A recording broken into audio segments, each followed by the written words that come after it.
जय श्री कृष्ण। आपको जन्माष्टमी की हार्दिक शुभकामनाएं। कृष्ण जन्माष्टमी का महत्व। कृष्ण जन्माष्टमी भगवान श्री कृष्ण के जन्मोत्सव के रूप में मनाई जाती है। ये भाद्रपद मास की कृष्ण पक्ष की अष्टमी तिथि को मनाई जाती है। भगवान श्री कृष्ण विष्णु के 8वें अवतार माने जाते हैं, जिन्होंने द्वापर युग में मथुरा में देवकी और वासुदेव के घर जन्म लिया। श्री कृष्ण ने पृथ्वी पर अधर्म का नाश और धर्म की स्थापना के लिए जन्म लिया। उन्होंने गीता के माध्यम से कर्म, भक्ति और ज्ञान का अमूल्य उपदेश दिया। उनके जीवन से हमें अत्याचार के विरुद्ध खड़े होने की शक्ति मिलती है। जन्माष्टमी पर मंदिरों में झूलों, भजनों और झांकियों से वातावरण कृष्णमय हो जाता है। इस दिन उपवास, कीर्तन और रात्रि जागरण से आत्मशुद्धि होती है और ईश्वर की कृपा प्राप्त होती है। जन्माष्टमी हमें ये सिखाती है कि चाहे परिस्थितियां कितनी भी कठिन क्यों न हों, यदि हम धर्म के मार्ग पर हैं तो ईश्वर स्वयं हमारी रक्षा करते हैं। कृष्ण भगवान जन्म की पावन कथा। बहुत समय पहले मथुरा में उग्रसेन नामक राजा राज करता था। उसका बेटा कंस एक बलवान और युद्धकुशल योद्धा था, लेकिन अहंकारी और निर्दयी भी। कंस ने चालाकी से अपने पिता को कैद करके स्वयं मथुरा का राजा बन बैठा। मथुरा के लोग भय और अत्याचार के साए में जी रहे थे। कंस अपने शत्रुओं को पल भर में खत्म कर देता और किसी की हिम्मत नहीं थी कि उसके विरुद्ध बोल सके। कंस की बहन देवकी का विवाह वासुदेव जी से हुआ। विवाह के बाद कंस स्वयं रथ चलाकर अपनी बहन को ससुराल छोड़ने जा रहा था। उसी समय आकाश से गूंजती हुई आवाज आई, हे कंस, जिस बहन को तू इतने प्रेम से विदा कर रहा है, उसकी 8वीं संतान ही तेरे विनाश का कारण बनेगी। ये सुनते ही कंस का चेहरा क्रोध से लाल हो गया। वह तुरंत तलवार खींचकर देवकी को मारने के लिए बढ़ा। वसुदेव जी ने हाथ जोड़कर कहा, हे कंस, आप अपनी बहन को मत मारिए। मैं वचन देता हूं कि जैसे ही कोई संतान होगी, मैं उसे आपके हवाले कर दूंगा। कंस को ये बात मान्य हुई, लेकिन उसने दोनों को मथुरा के कारागार में कैद कर दिया, ताकि वह अपनी मौत का कारण बनने वाले बच्चे को तुरंत खत्म कर सके। समय बीता, देवकी की पहली संतान हुई। वसुदेव ने वचन निभाते हुए बच्चे को कंस को दे दिया। कंस ने बिना दया दिखाए तुरंत उसका वध कर दिया। ऐसे ही दूसरी, तीसरी, चौथी, 5वीं और 6ठी संतान का भी कंस ने निर्दयता से वध कर दिया। मथुरा का वातावरण डर और दुख से भर गया था। जब 7वीं संतान का समय आया, तो भगवान की माया से वह गर्भ से रोहिणी के गर्भ में स्थानांतरित हो गई, जो गोकुल में रहती थी। ये संतान आगे चलकर बलराम जी के नाम से प्रसिद्ध हुई। 8वीं संतान का समय आया। आधी रात थी, कारागार में कड़ी सुरक्षा थी, लेकिन उसी समय अद्भुत प्रकाश फैल गया। देवकी वसुदेव के सामने स्वयं भगवान विष्णु का दिव्य रूप प्रकट हुआ।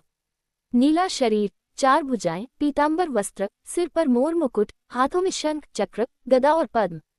भगवान बोले, मात पिता, मैं तुम्हारा पुत्र बनकर आया हूँ। अब तुम मुझे गोकुल में नंद यशोदा के घर पहुंचा दो और वहां जन्मी कन्या को यहाँ ले आओ। भगवान के आदेश के बाद चमत्कार हुआ। वसुदेव की बेड़ियां अपने आप टूट गईं। कारागार के द्वार अपने आप खुल गए। पहरेदार गहरी नींद में सो गए। वसुदेव ने बालकृष्ण को टोकरी में रखा और कारागार से निकल पड़े। बाहर मूसलधार वर्षा हो रही थी, लेकिन शेषनाग ने फन फैलाकर शिशु को बारिश से बचाया। जब वसुदेव यमुना नदी के किनारे पहुंचे, तो यमुना उफान पर थी। जैसे ही उन्होंने पानी में कदम रखा, नदी का जल विभाजित हो गया और रास्ता बन गया। गोकुल में उस समय नंद बाबा और यशोदा के घर एक कन्या का जन्म हुआ था। वासुदेव ने कृष्ण को वहां रखा और कन्या को टोकरी में लेकर मथुरा लौट आए। सुबह होते ही कंस को सूचना मिली कि देवकी ने बच्चा जन्मा है। वह दौड़कर कारागार पहुंचा और उस कन्या को मारने के लिए उठा लिया, लेकिन वह कन्या उसके हाथ से छूटकर आकाश में उड़ गई और देवी का रूप धारण कर बोली, अरे मूर्ख, तेरा काल गोकुल पहुंच चुका है। ये सुनकर कंस का क्रोध और भय दोनों बढ़ गए। उधर गोकुल में नंद बाबा के आंगन में खुशियों की बाढ़ आ गई थी। ढोल नगाड़े बज रहे थे, लोग नाच गा रहे थे। नंद के आनंद भयो, जय कन्हैया लाल की। गोकुल वासियों को नहीं पता था कि यह नन्हा सा बालक आगे चलकर दुनिया में प्रेम, धर्म और सत्य की स्थापना करेगा और अत्याचार का अंत लाएगा। कृष्ण की बाल लीलाएं। गोकुल में जब नन्हे कान्हा आए, तो जैसे पूरे गांव में बहार आ गई। नंद बाबा और यशोदा माँ की गोद में कान्हा की किलकारियां गूंजती। गोकुलवासी रोज नन्हे श्याम को देखने आते। उनकी बड़ी बड़ी आंखें, नन्हा सा चेहरा और शरारती मुस्कान सबका मन मोह लेती। कंस को पता चला कि उसका काल गोकुल में है, तो उसने एक एक करके राक्षस भेजने शुरू किए। सबसे पहले उसने पुतना नामक राक्षसी को भेजा, जो सुंदर स्त्री का रूप धारण करके आए और अपने विषैले स्तनों से दूध पिलाकर कृष्ण को मारना चाहती थी। लेकिन नन्हे कान्हा ने उसकी चाल समझ ली और दूध पीते पीते उसका प्राण भी पी लिया। पूतना का असली रूप प्रकट हुआ और उसका शरीर धरती पर गिर पड़ा। गोकुलवासी ये देखकर आश्चर्यचकित थे, लेकिन उन्हें नहीं पता था कि उनका नन्हा लाल स्वयं भगवान है। एक दिन कान्हा पालने में लेटे थे और एक भारी गाड़ी शकटक के नीचे रखा गया था। अचानक उन्होंने अपने नन्हे पैर से गाड़ी को ठोकर मारी और वह गाड़ी टूटकर बिखर गई। दरअसल उसमें शकटासुर नामक दैत्य छिपा था, जो कान्हा के स्पर्श से नष्ट हो गया। कंस ने एक और राक्षस भेजा, त्रिनावर्त, जो तेज हवा और धूल के भयंकर बवंडर में बदलकर कान्हा को उठा ले गया। लेकिन कुछ ही क्षण में कान्हा उसके ऊपर भारी हो गए और वह आकाश से गिरकर मारा गया। जैसे जैसे कान्हा बड़े हुए, उनकी शरारतें भी बढ़ती गईं। वह गोपियों के घरों में माखन चुराने जाते, कभी अपने दोस्तों के साथ मिलकर माखन की मटकी फोड़ देते, कभी माखन चुपके से खाकर गाय को खिला देते। गोपियां शिकायत करने यशोदा माँ के पास आती, लेकिन माँ अपने लाल के चेहरे को देखकर नाराज ही नहीं हो पाती। एक दिन कान्हा यमुना तट पर खेल रहे थे। वहां का जल कालिया नाग के जहर से दूषित था। कान्हा ने यमुना में कूदकर कालिया नाग को सबक सिखाया और उसके फनों पर नृत्य किया। ये देखकर सारे गोकुलवासी चकित हो गए और यमुना फिर से शुद्ध हो गई। कंस द्वारा भेजे गए दुष्ट ब्राह्मणों ने इंद्रदेव की पूजा की तैयारी करवाई, लेकिन कान्हा ने गोपों से कहा कि हमें अपने गोवर्धन पर्वत की पूजा करनी चाहिए, जो हमें गाय के लिए घास, पानी और आश्रय देता है। गोकुलवासियों ने इंद्र की पूजा छोड़कर गोवर्धन की पूजा की। इससे इंद्र क्रोधित हुए और उन्होंने मूसलधार वर्षा कर दी। तब कान्हा ने अपनी छोटी उंगली पर गोवर्धन पर्वत उठा लिया और पूरे गांव को 7 दिन तक बारिश से बचाया।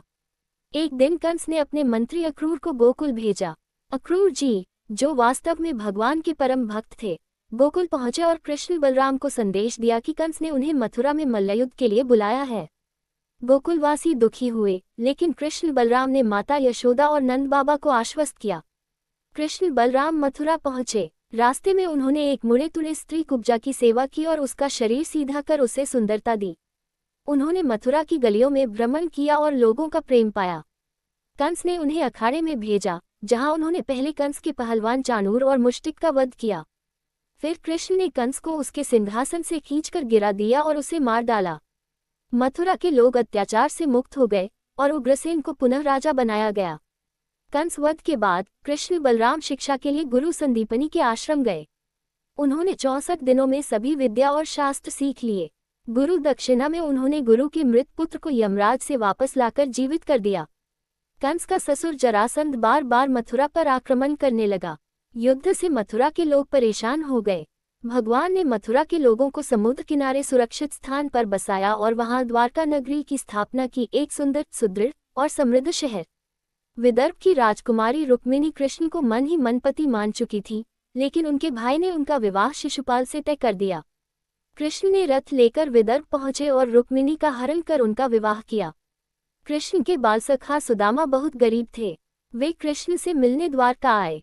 कृष्ण ने उनका भव्य स्वागत किया, उनके पैरों को धोया और उनकी गरीबी समाप्त कर दी, बिना सुदामा से कुछ मांगे। योजक चिन्ह, योजक चिन्ह, योजक चिन्ह। 26। जरासंध और नरकासुर वध। कृष्ण ने बलराम और भीम की सहायता से जरासंध का अंत किया। फिर असुर नरकासुर का वध कर 16,100 कन्याओं को मुक्त कराया और उन्हें सम्मानपूर्वक पत्नी रूप में अपनाया। महाभारत के युद्ध में कृष्ण ने पांडवों का साथ दिया। उन्होंने अर्जुन के सारथी बनकर भगवद गीता का उपदेश दिया, जिसमें जीवन, धर्म, कर्म और मोक्ष का अद्भुत ज्ञान है। कृष्ण ने अपने जीवन भर धर्म की स्थापना, भक्तों की रक्षा और अधर्म का विनाश किया। द्वारका में अपने अंतिम समय में उन्होंने धरती से विदा ली, लेकिन उनकी लीलाएं और उपदेश अमर हो गए। जन्माष्टमी हमें याद दिलाती है, चाहे अंधकार कितना भी गहरा हो, ईश्वर का प्रकाश अवश्य आता है और धर्म की जीत निश्चित होती है। वीडियो अच्छी लगे तो चैनल को सब्सक्राइब, लाइक, कमेंट और शेयर करना ना भूले। जय श्री कृष्ण।